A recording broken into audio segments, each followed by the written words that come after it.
যিমানবোৰ আজি এই যে যিমান এটা চামকানু মহন্তৰ পৰা আৰম্ভ কৰি সেই মানুহখিনি যিবোৰ আছে সেই মানুহখিনিয়ে হেমন্ত বিশ্ব শৰ্মাৰ ঘনিষ্ঠ কিয় অসমত জুবিন গাৰ্গে ন্যায় নাপায় আৰু ৩,৫০০ পৃষ্ঠাৰ চাৰ্জশ্বিটে প্ৰমাণ দিয়ে যে এইটো এটা ডাঙৰ পলিটিকেল কনফ্লিক্ট। বৰ্তমান অসমত অসমীয়াই দুদিন পিছত টেক্স আৰু ভেট লৈ পেলাই জয় আই অসম ক'ব লাগিব। অসমত অসমীয়াই দুদিন পিছত টেক্স আৰু ভেট লৈ পেলাই জয় আই অসম ক'ব লাগিব। এইটো হ'ল অসমৰ অস্তিত্ব। কাৰণ ভাৰতবৰ্ষৰ এখন ষ্টেট অসমৰ আজি যিটো স্বাভিমান বা চৰিত্ৰ, যিটো আত্মসন্মান, আত্মগৌৰৱ, এইবোৰ ধ্বংস কৰি পেলাই আজি অসমখনক অস্তিত্ব নোহোৱা কৰাৰ প্ৰতিচ্ছবিৰে এটা প্ৰতিচ্ছবি ভাহি উঠিছে। সেইকাৰণে প্ৰথম এষাৰ ভাষা অসমবাসীক ক'লো, মানে যিবোৰ মুখাপিন্ধা ভদ্ৰলোক এই আমাৰ অসমৰ, যিবোৰে নিজৰ ৰাজত্ব ভাল লৈছে, তেওঁলোকৰ কাৰণে আজি অসমখনক আজি টেক্স দি পেলাই দুদিন পিছত জয় আই অসম ক'ব লাগিব। কিন্তু অসমবাসীৰ লগতে যিহেতু অসমে অতিথি আপ্যায়ন দেশ, আৰু সেইকাৰণে আমি গোটেই ভাৰতবাসীক, বিশ্ববাসীক ইংৰাজী নৱবৰ্ষৰ শুভেচ্ছা জ্ঞাপন কৰিলোঁ। যেতিয়া পৃথিৱীত শান্তি স্থাপন আৰু মনৰ যেতিয়া মানুহৰ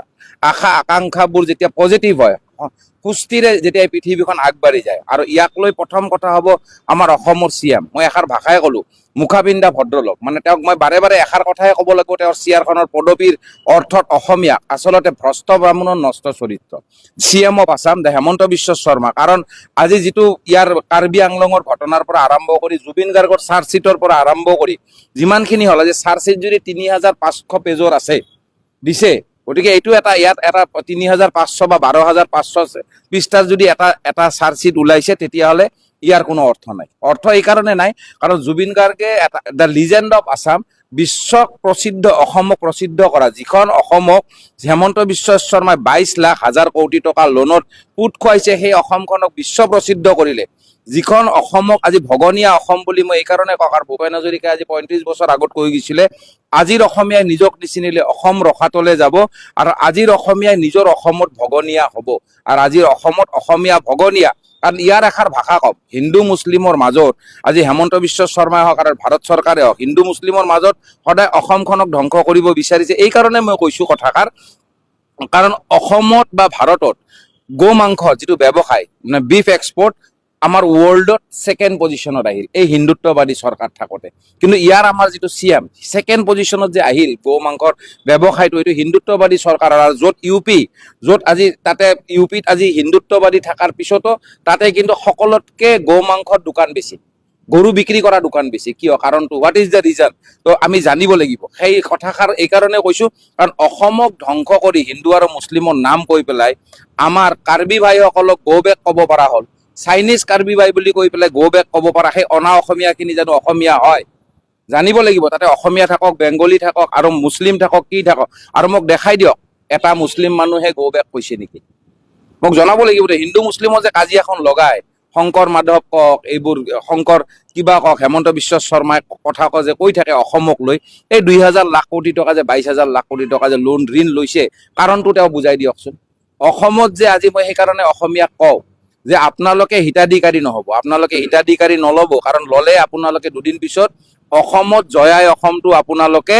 টেক্স দি পেলাই ক'ব লাগিব। আৰু এইটো সময় আহিলে ২৬ত যেতিয়া বিজেপি গভৰ্ণমেণ্ট আহিব, যদি আহে, আৰু যদি হেমন্ত বিশ্ব শৰ্মা CM হৈ গ'ল, তেতিয়াহ'লে আপোনালোকে নিজৰ ঘৰতে নিজৰ কাপোৰ খুলি পেলাই ফাঁচি লগাব লগা অৱস্থা হ'ব। আৰু এইষাৰ কথা অপ্ৰিয় সত্য, মনত ৰাখিব। ৩৫ বছৰ আগত ভূপেন হাজৰিকাদেৱেও কৈ গৈছিলে, আৰু সেই ভগনীয়া অসমক জুবিন গাৰ্গে চিৰযুগমীয়া কৰিলে। ২২,০০,০০০ কোটি টকা লোন, আজি কাৰ্বি আংলঙৰ গণ্ডগোলটোৰ দ্বাৰা, আজি ৰায়তটোৰ দ্বাৰা, আৰু অসমীয়া আজি কাৰ্বি ভাই আমাৰ ভূমিপুত্ৰ, তেওঁলোকে আমাৰ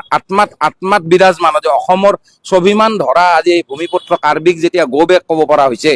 আৰু মই এষাৰ কথা কুৱেশ্যন কৰিব বিচাৰোঁ, এই বিজেপি গভৰ্ণমেণ্টে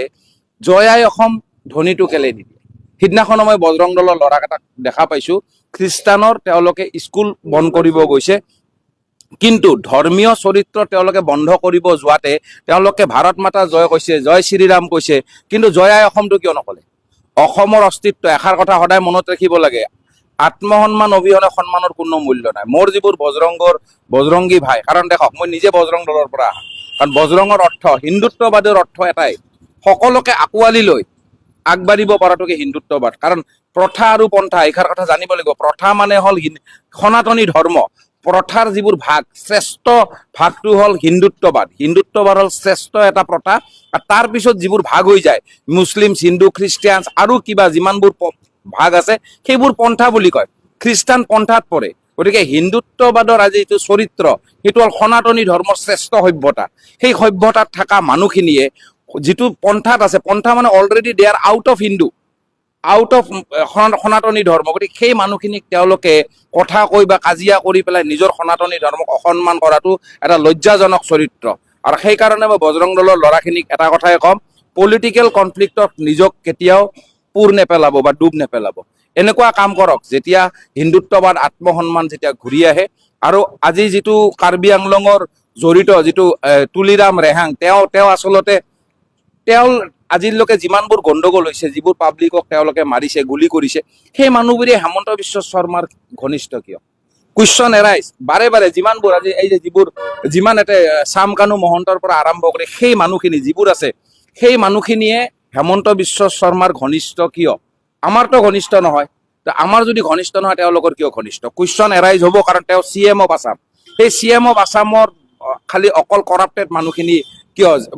যোগদান আৰু এই যে জুবিন গাৰ্গৰ কথা লাষ্ট কথা এইটো জুবিন গাৰ্গে ন্যায় নাপোৱাৰ কাৰণ এটাই কাৰণ তেওঁলোকে যিটো চাৰ্জশ্বিট দিছে আৰু যিবোৰ তাতে যিবোৰ ৰিচৰ্ট আছিলে বা যিবোৰ তাতে কিবা মানুহখিনি আছিলে এই যিটো প্ৰবাসী অসমীয়া যেতিয়া ইয়াতে আনিছিলে সোধপোছৰ কাৰণে তেওঁলোকক ডিটেইন কৰিলে জানো তাত গৈ পেলাই যিবোৰ তাতে যিটো আমাৰ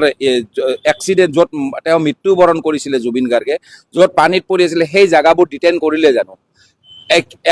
নৌকাখন ডিটেইন কৰিলে জানো একোটো কৰা নাই ইয়াৰ পৰা লৈ সেই মানুহখিনিক ইয়াৰ পৰা প্ৰবাসী অসমীয়াখিনিক পঠাই দিয়াৰ দিনাখনে মই কৈছিলোঁ যে অসমত জুবিন গাৰ্গে ন্যায় নাপায় আৰু ৩৫০০ পৃষ্ঠাৰ চাৰ্জশ্বিটে প্ৰমাণ দিয়ে যে এইটো এটা ডাঙৰ পলিটিকেল কনফ্লিক্ট গতিকে এষাৰ কথা কিন্তু হেমন্ত বিশ্ব শৰ্মাই মনত ৰাখিব লাগে তেওঁ ব্ৰহ্মপুত্ৰৰ হাত দিছে বাৰে বাৰে কৈছোঁ অসমৰ ধৈৰ্যৰ চৰিত্ৰ আপুনি তেল আৰু দালি দি পেলাই শেষ কৰিব নোৱাৰে অসমীয়া চৰিত্ৰত তেওঁ আপুনি আমাৰ টেক্সৰ পৰা টকা লৈছে গতিকে আপুনি অসমৰ CM গতিকে অসমক আপুনি ধৰিব লাগে আৰু আপোনাৰ যিমানবোৰ ভ্ৰষ্টাচাৰী মানুহ এই অসমত আছে চব আপোনাৰে লগ কিয় কুৱেশ্যন আহিল কাৰণ অসম ৰক্ষা কৰিব লগা হ'লে অসমীয়া জাগিব হ'ব হিতাধিকাৰীত যদি তেওঁলোকে স্কুটি লয় আৰু যিমানবোৰ স্কুটি আপোনালোকে দিছে বেছিভাগ স্কুটিটো মই যিমানবোৰ জাক দিছে তেওঁলোকে চলোৱা নেদেখোঁ কিন্তু অসমত সেই গতিকে অসমীয়া চৰিত্ৰটো অসমৰ মানুহখিনিয়ে তেওঁৰ হয়তো মাকে চলাব নহ'লে খুৰাকে চলাব পেহাকে চলাব এইবোৰ বৰ লজ্জাজনক ঘটনা আৰু এই চৰিত্ৰবোৰৰ কাৰণে মই কওঁ অসমীয়া এটা কেঁকুৰাত জাত যাৰ কাৰণে আমি অসমীয়াৰ একগোট আজি ইমানবাৰ আমি জয় কৰাৰ পিছতো প্ৰতিটো পৰিৱেশত শ্ৰেষ্ঠ সাজপাৰ শ্ৰেষ্ঠ কথা ভাষা অসম অতিথি আপ্যায়নৰ পিছতো আজি অসমক সকলোৱে হেঁচি ধৰিব পৰা কিয় হ'ল তো এই কুৱেশ্যনটো থাকিল আমাৰ অসমবাসী আৰু অসমবাসী জাগিবৰ হ'ল আৰু আপোনালোকে হিতাধিকাৰীতকৈ আপোনালোকে কৰ্ম কৰক হিতাধিকাৰীয়ে পংগু কৰে তো এইখিনি ভাষাই আজি ক'ব লাগিল আকৌ এবাৰ অসমবাসীক হৈ আগন্তুক নৱবৰ্ষৰ আন্তৰিক অভিনন্দন আৰু শুভেচ্ছা জ্ঞাপন কৰিলোঁ 2026 যেতিয়া জুবিন গাৰ্গৰ ন্যায় আনে আৰু জুবিন গাৰ্গৰ ন্যায় আনিব লগা হ'লে কিন্তু আমাক ইলেকশ্যনৰ আগত জুবিন গাৰ্গৰ ন্যায় লাগিব যে চৰকাৰে এখন আমি যিকোনো বিচাৰি আছিলোঁ আচলতে ফাৰ্ষ্ট ট্ৰেক মানে কোৰ্টৰ এখন স্পেচিয়েল বেঞ্চ দিলে সেইটো কাৰণে আমি ভাল পাইছোঁ কিন্তু এটা কথা আমি কওঁ যে যিটো সবতকৈ মানে আচল কথাটো যে জাজে জাজমেণ্ট দিবলৈ হ'লে এখন কেছৰ তেওঁলোকক বিশেষকৈ মাৰ্ডাৰ কেছৰ তেওঁলোকক লাগিব আই উইটনেছ কিন্তু সেই আই উইটনেছখিনি এতিয়াও ছিংগাপুৰত আছে গতিকে আমি ভাবিছোঁ যে সেই 11জন আই উইটনেছক লৈ আনো আৰু অতি সোনকালে তেতিয়াহে মানে জাজে জাজমেণ্ট দিব পাৰিব আই উইটনেছ নহ'লে কিন্তু জাজে কোনো জাজ দিব নোৱাৰে গতিকে সেইটো আমি আশা কৰিয়ে সুন্দৰ পদক্ষেপ মোৰ মনত এটা ভাৱ হয় যে জুবিন দাৰ যিকেইজন আছামী বৰ্তমান মানে জেলত আছে তেওঁলোকৰ বাচ্য আমাৰ শুনিবলৈ মন গৈছিলে তেওঁলোকে কি কয় এই বিষয়ে মানে আমাৰ সকলোৱে এটা জনমত হ'ব লাগিছিল যে আজি শ্যাম কানু মহন্ত সিদ্ধাৰ্থ শৰ্মা এওঁলোকক সুধিব লাগিছিল যে তোমালোকে কি জানা তোমালোকে কি কোৱা আজি আছামী বেলেগ ঠাইত কিবা মাৰ্ডাৰ হ'লে আছামীক হাতেদি বেজী সোমাই তাৰ বাচ্য গ্ৰহণ কৰে যে এইটো কি হৈছে সঁচা কথা ক থাৰ্ড ডিগ্ৰী সঁচা কথা ক কিন্তু জুবিন দাৰ ক্ষেত্ৰত এই কথাটো কিন্তু কোৱা হোৱা নাই বা আছামীক প্ৰেছাৰ দিয়া নাই মই আজি প্ৰথম আহিছোঁ জুবিন দাৰ ক্ষেত্ৰত আপুনি ক'ৰ পৰা আহিছে মই মৰিগাঁৱৰ পৰা আহিছে আপোনাৰ নামটো মোৰ শ্বেখ আব্দুল্লাহ নাম গতিকে মই ভাবোঁ তেনেকুৱা হেৰি কৰিলে যদি আজি আছামিক প্ৰেছাৰ দিলেহেঁতেন হয়তো তেওঁলোকৰ মুখৰ পৰা সঁচা কথাবিলাক ওলালেহেঁতেন কিন্তু আমাৰ চৰকাৰে সেইখিনিলৈকে কৰা নাই মই কাকো দোষাৰোপ কৰিব খোজা নাই কিন্তু পৰামৰ্শ দিছোঁ হয় গতিকে ৰাইজে বিচাৰিলে সেইটো নিশ্চয় হ'ব বুলি এই চুক্তিখন আজি আখৰে আখৰে পালন কোনে কৰি আছে বিজেপি চৰকাৰে কৰি আছে কেনেকে কৰা নাই আপোনালোকে চাওক অসম চুক্তিৰ কাৰ্যকৰণ কৰা হোৱা নাই অসম চুক্তিৰ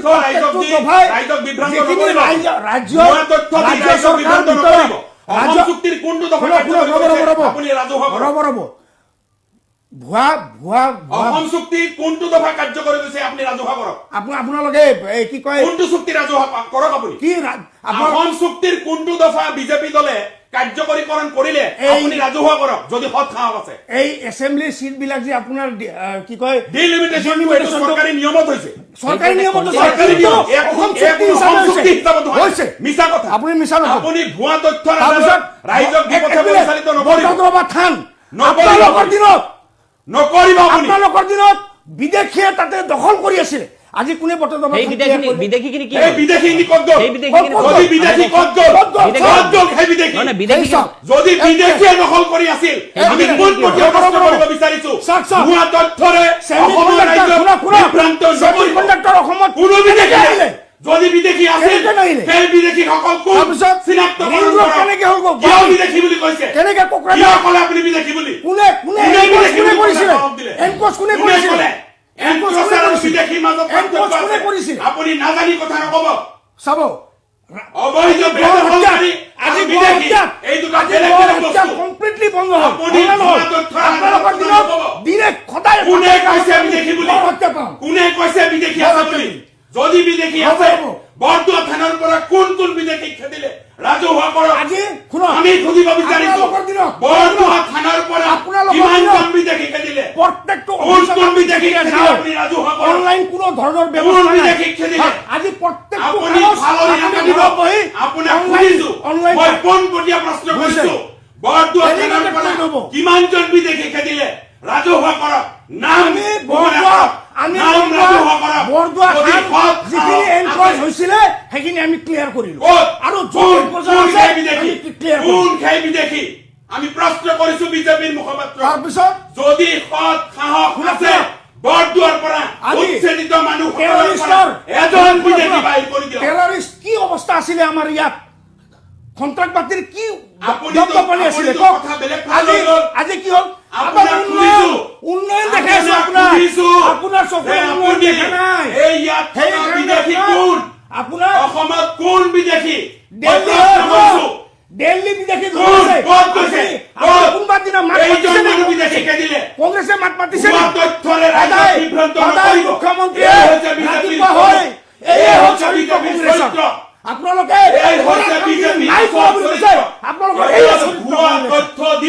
অসমৰ ৰাইজক বিভ্ৰান্ত কৰাটোৱে কৈছে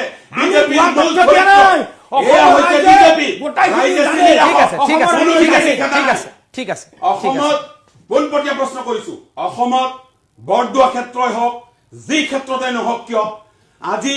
তেওঁ যিটো কথা কৈছে যে অবৈধভাৱে বেদখল হৈছে আমি স্বীকাৰ কৰিছো আজি কংগ্ৰেছ দলে মানা কৰা নাই আজি কোনেও কোৱা নাই যে আপোনালোকে অবৈধ বেদখলকাৰীসকলক উচ্ছেদ নকৰিব কিন্তু অবৈধ বেদখলকাৰীসকলক উচ্ছেদ কৰাৰ নামত সেইসকলক বিদেশী বুলি কোৱাৰ সাহসটো কোনে দিলে আপোনাক আপুনি যদি কিমানজন বিদেশী খেদিলে ইমান তথ্য যদি লৈ আহিছে আপুনি ঠিক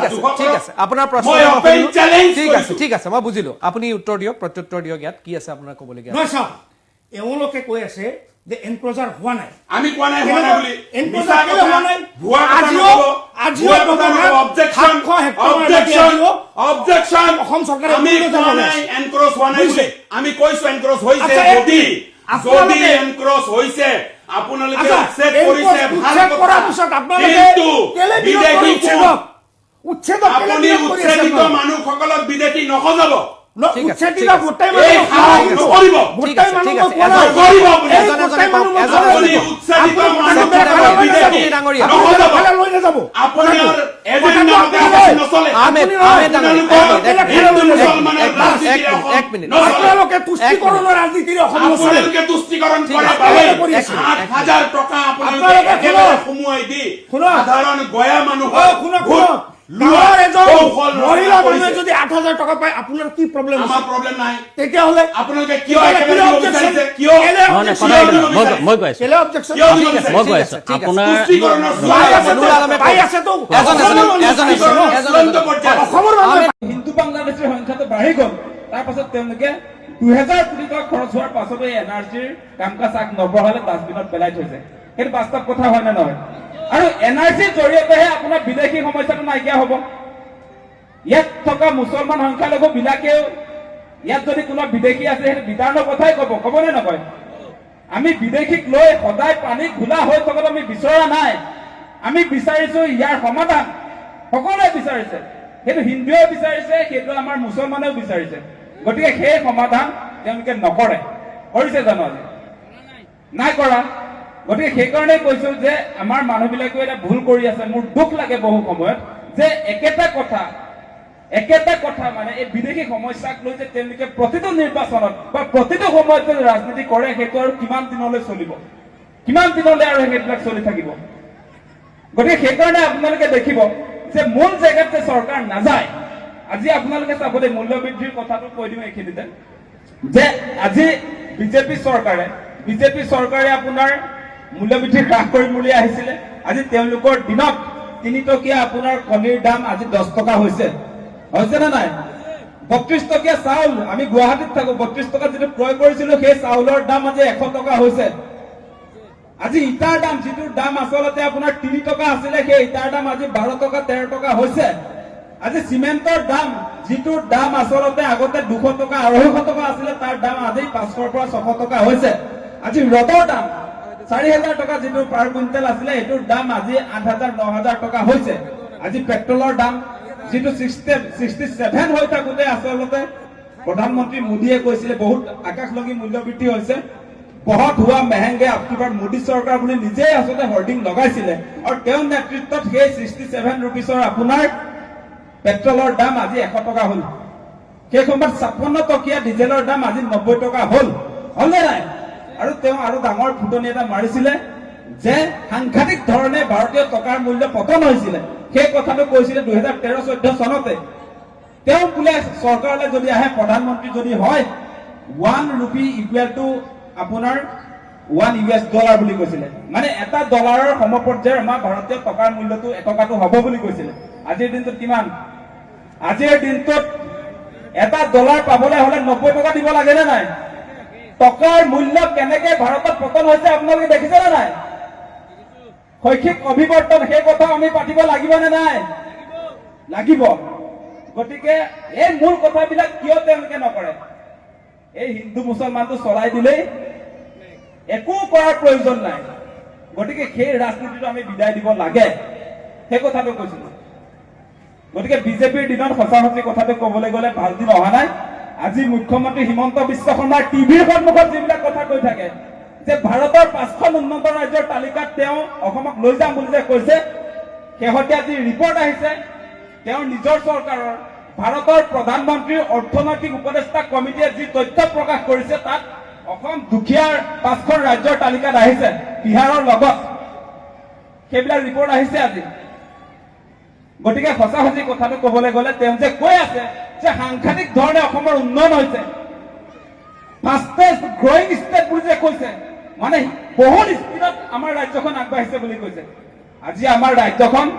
বহুত স্পীডত আগবঢ়া নাই আপোনালোকে যদি চাই দুখীয়া ৰাজ্যৰ তালিকাত সোমাই গ'ল ধনী ৰাজ্যৰ তালিকাত সোমোৱাৰ কথা আছিলে এতিয়া দুখীয়া ৰাজ্যৰ তালিকাত ভৰাই দিলে মুখ্যমন্ত্ৰী হিমন্ত বিশ্ব শৰ্মাই সেই কথাবিলাক এতিয়া নাপাতে তেওঁ ভাষণটোকে মানুহে সঁচা বুলি কয় তথ্যৰ কথা মানুহে নাপাতে আজি আচল challenge you. I challenge you. Challenge accepted. Challenge accepted. Case number to দিয়ক. Case number to দিয়ক. Case number আপুনি কোনটো মাটি বেদখল কৰা বেদখল উচ্ছেদ কৰা মাটি এক মিনিট আপোনাৰটো কৈছে কথা আমি নাজানো আজি আপোনাৰ কাৰ্বি আংলঙৰ 30,000 বিঘা মাটিৰ কেছ গুৱাহাটী হাইকোৰ্টত চলি আছে আজি জয়ন্ত গোস্বামী ডাঙৰীয়া উত্তৰটো শুনিব কথা কৈছে আপোনালোকে চাওক অসমৰ ৰাইজে বিবেচনা কৰা কাৰ্বি আংলঙৰ ভূমিত এক মিনিট গোস্বামী ডাঙৰীয়া এই সকলে আজি কাৰ্বি আংলঙৰ ভূমিত কাৰ্বি গৱেক বিজেপিৰ ভোট বেংকে দিছে বিহাৰীয়ে দিছে সেই কথাটো আমি পাহৰি যোৱা নাই আজি আপোনালোকে নিশ্চয় সকলে লক্ষ্য কৰিছে আজি কাৰ্বি গৱেক দিলে কাইলে সকলোকে কি ক'ব ঠিক আছে অসমৰ এক মিনিট কাৰ্বি গৱেক আহিছে অসমীয়া গৱেক আহিব এতিয়া আমি গোস্বামী ডাঙৰীয়া এক মিনিট ৰাইজে দেখি আছে জিনিবৰ প্ৰথমতে আমি দেখি এই সকল লোকৰ প্ৰসংগটো থাকক ডেকা ডাঙৰীয়া আপুনি কিবা এটা ক'ব বিচাৰিছিলে মাজত এটা ক'ব বিচাৰিছে তেওঁ মোৰ উপা কলিতাৰ ওচৰলৈ আহিম ব্ৰজেন দাই কিবা এটা ক'ব বিচাৰিছে প্ৰকৃতাৰ্থতে ভুৱা জাতীয়তাবাদী এই সকল লোকে ন্যায় ৰক্ষক এই সকল লোকে অসমীয়াৰ মূল কথাটো ৰৈ যাব অসমীয়া মানুহৰ বিৰুদ্ধে চন কৰিছে এই সকল লোকে হৈছে এক মিনিট আৰু এওঁলোকে হৈছে এক মিনিট আমি টপিকটো আলোচনা কৰিব নোৱাৰিম তেতিয়াহ'লে না কোনো আঁচনিৰ জৰিয়তে মানুহৰ ভোট কিনা ভোট ক্ৰয় কৰিবৰ কাৰণে সেই কামটো কৰা হয় বিহাৰৰ যি আপুনি প্ৰসংগ উল্লেখ কৰিছিলে তাতে বিহাৰত আপোনাৰ নীতিশ কুমাৰ নেতৃত্বত সেই সময়ত আমি দেখিছিলোঁ যে প্ৰায় 10,000 টকাকৈ আপোনাৰ মহিলাসকলক তেওঁলোকৰ আঁচনিটো আছিলে মুখ্যমন্ত্ৰী মহিলা ৰোজগাৰ যোজনা সেই যোজনাৰ অধীনত তেওঁলোকে নিৰ্বাচনৰ আগে আগে 10,000 টকা এই মহিলাসকলক প্ৰদান কৰা হৈছিলে আৰু এতিয়া নিৰ্বাচনলৈ আপোনাৰ কিছুদিনহে আছে 3 মাহ আছে ধৰি লৈছোঁ আৰু এই সময়ছোৱাত মুখ্যমন্ত্ৰীয়ে কালিৰ যি প্ৰেছ কনফাৰেন্স জ্যেষ্ঠ সাংবাদিকসকলৰ লগত যি মত বিনিময় কৰিলে তাত তেওঁ কৈছে যে 8,000 টকা তেওঁ ফেব্ৰুৱাৰী 20 তাৰিখে প্ৰদান কৰিব মহিলাসকলক এই অৰুণোদয় আঁচনিৰ কাৰণে আৰু সেই তাৰে আপোনাৰ 3,000 টকা বিহুৰ উপহাৰ বুলি কৈছে বিহুৰ খৰচ দিব খুজিছে অসমৰ মহিলাসকলক মানে এই কথাটো মই এইকাৰণে ক'ব খুজিছোঁ যে মুখ্যমন্ত্ৰীয়ে কয় যে অসম উন্নয়নৰ পথত আগবাঢ়িছে উন্নত মানুহ মানে কি গোটেই সামগ্ৰিক বিকাশ হৈছে বুলি কোৱা হৈছে অসমখন যদিহে ৰাইজৰ বিকাশ হৈছে উন্নয়ন হৈছে ৰাইজ যদি ধনী হৈছে তেনেহ'লে এই হিতাধিকাৰী আঁচনিবিলাক কিয় আহিছে এতিয়া আপোনাৰ বিহুত এই খৰচ কৰিবৰ কাৰণে বিহুত যি খা খৰচ থাকে মানুহৰ তাৰ এতিয়া মুখ্যমন্ত্ৰীৰ ফালৰ পৰা চৰকাৰে যোগান ধৰিবলগীয়া হৈছে মানে মানুহৰ হাতত পইচা নাই সেইটোৱে বুজাইছে ৰাইজৰ হাতত টকা থকা হ'লে মহিলাৰ হাতত যদি টকা থকা হ'লে কোনো কাৰণতে আচলতে ৰাজকোষৰ পৰা ধন মহিলাক দিবলগীয়া নহ'লহেঁতেন আৰু সেইকাৰণে ৰিজাল্ট আহিছে আপোনাৰ যে সামগ্ৰিক বিকাশৰ ক্ষেত্ৰত সাষ্টেইনেবল ডেভেলপমেণ্টৰ ক্ষেত্ৰত দেশৰ 34খন ৰাজ্যৰ ভিতৰত অসমৰ স্থান আপোনাৰ 29 নম্বৰত মানে 29 নম্বৰত আছে বিহাৰৰ লগত তেওঁলোকৰ কম্পেয়াৰ মানে আপোনালোকে এটা কথা চাব যে মুখ্যমন্ত্ৰী হিমন্ত বিশ্ব শৰ্মাই কৈছিলে যে তেওঁৰ নেতৃত্বত ভাৰতৰ 5খন উন্নত ৰাজ্যৰ তালিকালৈ অসমক লৈ যাব এতিয়া মুখ্যমন্ত্ৰী হিমন্ত বিশ্ব শৰ্মাৰ নেতৃত্বত ভাৰতৰ দুখীয়া 5খন ৰাজ্যৰ তালিকাত ইতিমধ্যে আমাৰ অসমৰ অন্তৰ্ভুক্ত হৈছে সেইটো ভাৰতবৰ্ষৰ প্ৰধানমন্ত্ৰীৰ অৰ্থনৈতিক উপদেষ্টা কমিটিয়ে সেই প্ৰতিবেদন দাখিল কৰিছে গতিকে এই কথাবিলাকত প্ৰমাণ হৈছে আপুনি এটা কথা চাওক ফ্ৰীকে যেতিয়ালৈকে দি থাকিব তেতিয়ালৈকে মানুহ কেতিয়াও ডেভেলপ নহয় কিবা এটা কামৰ বিনিময়ত দিয়াটো বেলেগ কথা কামৰ বিনিময়ত মানে আপোনাৰ উৎপাদনমূলক কাম কাজ থাকে এতিয়া উদাহৰণ যদি আপোনালোকে চাই যে আমাৰ যে প্ৰডাক্টিভিটিটো যে বঢ়া নাই আপোনালোকে চাব পাৰে এই মুহূৰ্তত যদি চাই কৃষিৰ ক্ষেত্ৰত আমাৰ আপোনাৰ গোটেই দেশৰ ভিতৰত 17 নম্বৰ স্থানত আছে আজি আপোনাৰ গড় জনমূৰি আই যদি চাই আপোনালোকে আমাৰ আপোনাৰ 29 নম্বৰত আছে তলৰ ফালৰ পৰা 7 নম্বৰত আছে আজি ধান প্ৰডাকশ্যনৰ ক্ষেত্ৰত 13 নম্বৰত আছে আজি আপোনাৰ ঘেঁহুৰ ক্ষেত্ৰত ঘেঁহুৰ উৎপাদনৰ ক্ষেত্ৰত আমাৰ 17 নম্বৰত আছে কিন্তু অসমখন কিন্তু আপোনালোকে জানে সেই কথা যে এগ্ৰিকালচাৰ এটা ফাৰ্টিলে মানে এনেকুৱা এটা ৰাজ্য আছিলে যে সকলো ইয়াত উৎপাদন হয় আপোনাৰ সব ক্ষেত্ৰত আপোনাৰ চাব পাৰে যে হেয়া ধানে হওক বা সৰিয়হ হওক ঘেঁহু হওক কপাহ হওক দালি হওক এই সকলোবিলাক উৎপাদনৰ কিন্তু অসমত ধুনীয়া পৰিৱেশ আছে কিন্তু সেইফালে চৰকাৰে গতি কৰা নাই আজি আপোনালোকে জানে সেই কথা যে অসমত 3বাৰ খেতি কৰিব পৰা এটা ব্যৱস্থা কৰিবলৈ আমি কৈ আছিলোঁ যে উপযুক্ত যদি আপোনাৰ পানী যোগানৰ ব্যৱস্থা থকা হ'লে অসমত সঁচাসঁচিকে বিজেপিয়ে কোৱাৰ ধৰণে পথাৰৰ আমাৰ বজাৰৰ আমাৰ হ'লহেঁতেন কৃষি বিপ্লৱ সূচনা হ'লহেঁতেন আৰু যেতিয়া কৃষি বিপ্লৱ সূচনা হ'ব তেতিয়াহে আপোনাৰ আমাৰ জনমূৰি আয়টো বাঢ়িব এতিয়া আপোনাৰ আঁচনি যদি দি থকা হয়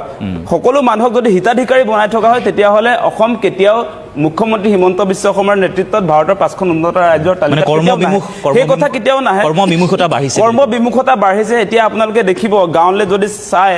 যদি আপোনালোকে গৈ কেতিয়াবা চাই তেতিয়া দেখিব যে তাত যিবিলাক আগৰ কৃষক আছিলে তেওঁলোকে আজিকালি খেতি কৰিবলৈ এৰি দিছে কাৰণ এতিয়া আপোনাৰ ফ্ৰী চাউল যদি দি থকা হয় তেতিয়াহ'লে জাতিটো কেতিয়াও আগবাঢ়ি নাযায় সেইটো স্পষ্ট কথা আৰু আপোনালোকে এটা কথা দেখিব যে মুখ্যমন্ত্ৰী হিমন্ত বিশ্ব শৰ্মাই তেওঁ যেতিয়া মুখ্যমন্ত্ৰী হিচাপে দায়িত্ব ল'লে তাৰ পাছত তেওঁ এই 4টা বছৰ হৈছে 5টা বছৰ ভৰি দিছে এতিয়ালৈকে তেওঁ অকলে আচলতে আপোনাৰ তেওঁৰ মুখ্যমন্ত্ৰীত্বৰ দিনত 88,274 কোটি টকাৰ ঋণ লৈছে আৰু আপোনালোকে যদি কম্পেয়াৰ কৰি চাই স্বাধীনতাৰ পাছত 1947 পৰা 2021 চনলৈকে সৰ্বানন্দ সোণোৱাল মুখ্যমন্ত্ৰী থকালৈকে টোটেল ঋণ আছিলে অসমৰ আপোনাৰ 89,709 কোটি টকা আৰু মুখ্যমন্ত্ৰী 4 বছৰতে একদম প্ৰায় 90 এতিয়া এই 2-3 মাহৰটো মই হিচাপ কৰাই নাই সেইটো ক'লে আপোনাৰ তেওঁ অকলে 4 বছৰতে এটা ৰেকৰ্ড গঢ়িছে ধাৰ লোৱাৰ ক্ষেত্ৰত ঋণ লোৱাৰ ক্ষেত্ৰত গতিকে এই মুহূৰ্তত আপোনাৰ অসমৰ ঋণৰ পৰিমাণ হৈছে 1,78,983.2 কোটি টকা গতিকে এনেকৈ কিন্তু ধাৰৰ পৰিমাণটো বাঢ়ি গৈছে আৰু এই মুহূৰ্তত মুখ্যমন্ত্ৰীয়ে ক'ব যে তেওঁ ধাৰ মৰাৰ কেপাচিটি তেওঁৰ চৰকাৰৰ আছে সেই কথাটো কয় সাংবাদিকক কালিও কৈছে যে তেওঁ ঋণ লৈছে কাৰণ তেওঁ ধাৰটো পৰিশোধ কৰিব পাৰে কিন্তু এটা কথা আপোনালোকে মনত ৰাখিব যে এই কংগ্ৰেছৰ বিৰুদ্ধে প্ৰথম কেম্পেইনটো আহিছিলে কিন্তু কংগ্ৰেছে ডুবাই পেলালে ঋণ লৈ গোটেই অসমৰ পৰিৱেশ শেষ কৰি পেলালে বুলি কোৱা হৈছিলে তেতিয়া কিন্তু ইমান পৰিমাণৰ আপোনাৰ ধাৰ লোৱা হোৱা নাছিলে তাৰ পাছতো কিন্তু এই মুহূৰ্তত তেতিয়াও কিন্তু চৰকাৰে আপোনাৰ ঋণটো পৰিশোধ কৰিব লাগিব কিন্তু আমাৰ ক'ত ক্ষতি হ'ব এতিয়া বাইদেৱে অলপ উল্লেখ কৰিছিলে কথা বতৰাবিলাক যে ঋণ লোৱাৰ পাছত তেওঁ কৈছে ডাইৰেক্টলি যদিও আমি ৰাইজে সেই ঋণ পৰিশোধ নকৰোঁ তথাপি আপোনালোকে জানে যে আমাৰ কৰকাতলৰ টকাৰে ঋণ পৰিশোধ কৰিব লাগিব এতিয়া টোল গেটবিলাক যে হৈছে এতিয়া আপুনি যদি বঙাইগাঁৱৰ পৰা একেবাৰে আপোনাৰ উজনি অসমলৈ যায় তেতিয়া প্ৰায় 1200তকৈ বেছি টকা আপোনাৰ এই টোল টেক্স দিব লাগিব মানে এবাৰ যাওঁতে টেক্স দিব লাগিব ৰিটাৰ্ণ হওঁতে তেনেকৈ দিব লাগিব তেনে কিমান টকা আপোনাৰ ৰাইজৰ পৰা তেওঁলোকে আচলতে লৈছে সেই কথাটো আমি চাব লাগিব যে তেওঁলোকে সঁচাসঁচিকে যে চামুচেৰি দি আচলতে বেলচামাৰি উঠাই লৈ গৈছে প্ৰতিটো সামগ্ৰীৰ ক্ষেত্ৰত সাংঘাতিক ধৰণৰ মূল্য বৃদ্ধি হৈছে সেই টকাবিলাকে দিয়ে তেওঁ আচলতে ঋণ পৰিশোধ কৰিব আজি কণীৰ দাম আপোনালোকে জানে 3 টকীয়া কণীৰ দাম আজি 9 টকা হৈ গৈছে 10 টকা হৈছে 10 টকা হৈ গৈছে সেইটো কমতি কথা হৈছে নেকি আজি আপোনাৰ চিমেণ্টৰ দাম 200 টকা হৈছিলে বিজেপিৰ আগত 200 টকা চিমেণ্টৰ দাম আজি 500 টকা হৈছে ৰদৰ দাম আপোনাৰ সেই সময়ত আছিলে 4,000 টকা এতিয়া 8,000 টকা হৈছে প্ৰতিটো সামগ্ৰীৰ ক্ষেত্ৰত আজি ঔষধৰ ক্ষেত্ৰতো সাংঘাতিক ধৰণৰ মূল্য বৃদ্ধি হৈছে এতিয়া সাধাৰণ মানুহে মানে উপযুক্ত চিকিৎসা লাভ নকৰে টকা পইচাৰ অভাৱত বহুত মানুহ মোৰ ঘৰৰ ওচৰৰ মানুহ মৃত্যুমুখত পৰিছে প্ৰয়োজনীয় ঔষধ যোগান ধৰিব নোৱাৰে তেওঁলোকে কিনিব পৰা নাই তেনেকুৱা অৱস্থা হৈছে মানে বিজেপিৰ দিনত আমি যিবিলাক আশা কৰি আছিলোঁ তেওঁলোকেতো পৰিৱৰ্তনৰ কথা কৈছিলে তেওঁলোকে মূল্য বৃদ্ধি হ্ৰাস কৰাৰ কথা কৈছিলে ডিজেল পেট্ৰলৰ কথাটোতো আহিছে যে মোদীয়ে আপোনাৰ 35 টকাত পেট্ৰল দিম বুলি কৈছিলে 26 টকাত ডিজেল দিম বুলি কৈছিলে আজিৰ দিনটোত আপোনাৰ পেট্ৰলৰ দাম 100 টকা আপোনাৰ ডিজেলৰ দাম 90 টকা গতিকে কেনেকুৱা ধৰণে মূল্য বৃদ্ধি কৰি চাৰিওফালে ৰাইজক হাহাকাৰ কৰি তুলিছে বিজেপি চৰকাৰে আমি সেইবিলাক দেখি আছোঁ গতিকে এতিয়া বিহাৰ মডেল অনা মানে এটা কথাই বুজি পাওঁ যে বিহাৰ মডেলটো হৈছে একেবাৰে দুখীয়া ৰাজ্যৰ এটা মডেল মানে তাত আপোনাৰ এই যে এতিয়া নিৰ্বাচনৰ আগত যে ভোট ক্ৰয় কৰিলে এতিয়া মুখ্যমন্ত্ৰীয়ে ইয়াতো আপোনাৰ নিৰ্বাচনৰ আগত 8,000 টকা দি আপোনাৰ ভোট ক্ৰয় কৰিব আৰু তেনেকৈ তেওঁলোকে ভৱিষ্যত মানে পুনৰ গাদীত বহাৰ কাৰণে পৰিকল্পনা কৰিছে কিন্তু এই ক্ষেত্ৰত আমাৰ কথাটো মই বিৰতি এটা ল'ব এই কথাটো স্পষ্ট যে এনেকৈ যদি আপুনি প্ৰতিটো মুহূৰ্তত প্ৰতিগৰাকী মানুহক যদি হিতাধিকাৰী বনাই গৈ থাকে তেতিয়াহ'লে অসম সঁচাসঁচিকে উন্নয়নৰ পথত কেতিয়াও আগুৱাই যাব নোৱাৰে সেই কথাটো স্পষ্ট